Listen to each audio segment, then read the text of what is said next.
مطمئنم تا حالا براتون سوال شده یه سریاتون که CTA چیه و چرا اکثر افراد توی کپشن ها ازش استفاده میکنن.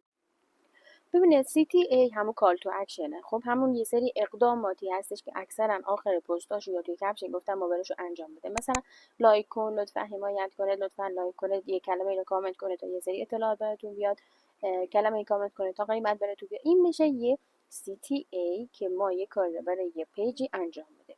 و این CTA چیه که ما از مخاطب بخوایم برامون انجام بده و چه کمک بهمون میکنه؟ کمک بهتون میکنه که پیجتون بیشتر حمایت بشه، بیشتر دیده بشه و اینستا شما را بیشتر فعالتر نشون بده. خب پس حتما از CTA استفاده کنه، چون یه محتوای اصولی 3 تا مرحله داره. خب قلاب داره، بدنه داره، CTA خوب داره.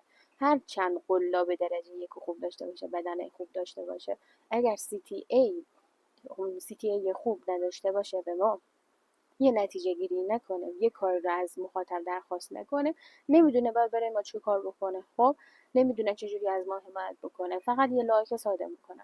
ولی یه CTA باشه، یه کار رو برای ما انجام میدن و پیج ما فعال‌تر شناخته میشه. پس حتما از CTA خوب استفاده کنه که تو پستای بعدی میذارم که چه جملاتی تو CTA خوبه که حتما نگاه کنه. و اینکه اگر این پست براتون خوب بود و CTA یا شما هم شناخته و دغدغه‌تون رفع شد، برای دوستاتون هم بفرستین که دغدغه‌شون رفع بشه.